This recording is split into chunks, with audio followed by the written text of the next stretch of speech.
છેલ્લા વીકમાં રાજકોટ ખાતે ડેન્ગ્યુના 13 કેસ નોંધાયેલા છે, મેલેરિયાનો 1 કેસ નોંધાયેલો છે અને સાથે સાથે ડેન્ગ્યુના કુલ 3 કેસ. આ રીતે જોઈએ તો આખા વર્ષના તમામ મેલેરિયાના 45, 211 જેટલા ડેન્ગ્યુના કેસ અને 45 જેટલા ચિકનગુનિયાના કેસ નોંધાયેલા છે. ગયા અઠવાડિયે ખાસ કરીને કહેવા માંગીશ કે શરદી ઉધરસ અને સામાન્ય તાવના કિસ્સા છે એ થોડા વધ્યા છે. ટોટલ 245 જેટલા કેસીસ છે સામાન્ય શરદી ઉધરસ અને તાવના નોંધાયેલા છે. ઝાડા ઉલટીના કેસોમાં સામાન્ય વધારે જોવા મળ્યો નથી. ખાસ કરીને ત્યારે ડેન્ગ્યુ અને ચિકનગુનિયામાં આપણને ડિક્લાઇનિંગ ટ્રેન્ડ જોવા મળી રહ્યો છે. કેસો છે ટૂંક સમયમાં આપણને સિંગલ ડિજિટમાં વીકલી જોવા મળશે. અને ખાસ કરીને હાલ અમારી મેલેરિયા એઝ વેલ એઝ અમારી પીએચસી યુપીએચસીની જે ટીમો છે ફિલ્ડમાં સર્વેલન્સની એક્ટિવિટી શરૂ છે.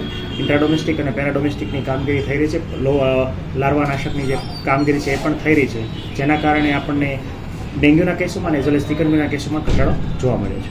શિયાળો હવે આવી રહ્યો છે, શરદી ઉધરસના અને તાવના કેસ વધશે, શું કહેશો? લોકોએ શું કાળજી રાખવી જોઈએ? ખાસ કરીને કહેવા માંગુ છું કે અત્યારે શિયાળો ઋતુ આવી રહી છે, તો સાંજે ધુમ્મસનું પ્રમાણ ખાસ કરીને જોવા મળે છે અને સવારે અર્લી મોર્નિંગમાં પણ ધુમ્મસનું પ્રમાણ જોવા મળે છે.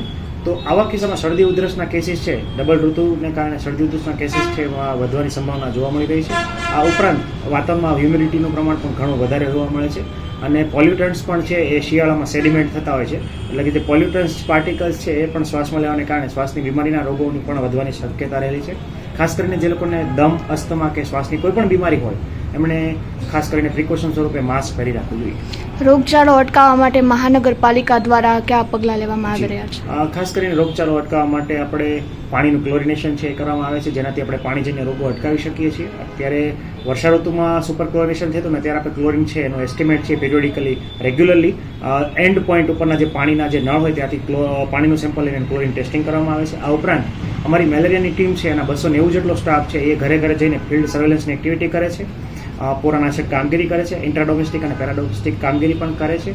અને સાથે સાથે જો કોઈ જગ્યાએ પોરા જોવા મળે તો એવા આસામીને નોટિસ આપવી અથવા દંડ વસૂલ કરો, આ તમામ પ્રકારની કામગીરી છે અમારી મેલેરિયાની ટીમ કરી રહી છે. આ ઉપરાંત અમારી ફૂડની ટીમ પણ સાથે સાથે એક્ટિવ છે.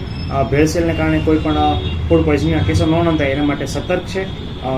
ભેળસેળ થતા જે ઇસમો છે એને વહેલી તકે શોધી કાઢવા, ભેળસેળની જે ફરિયાદો છે એનું નિરાકરણ કરવું વગેરે જે કામ છે ફિલ્ડમાં ફૂડની ટીમો કરી રહી છે. આ ઉપરાંત અમારા આરોગ્ય વિભાગના તમામ સ્ટાફ છે એ પણ જે આપણો યુપીએચસી ખાતે જે એક્ટિવ સર્વેલન્સ, પેસિવ સર્વેલન્સ છે એની કામગીરી કરી રહ્યો છે. આપણને કોઈ પણ આઈડીએસના જે ડેટા છે એ મુજબ આપણને કયા વિસ્તારમાં કઈ રોગચાળાની સ્થિતિ છે કે એ પણ માલુમ પડે છે અને એ મુજબ છે અમારા આરોગ્ય વિભાગ છે પગલાં લેતું હોય છે.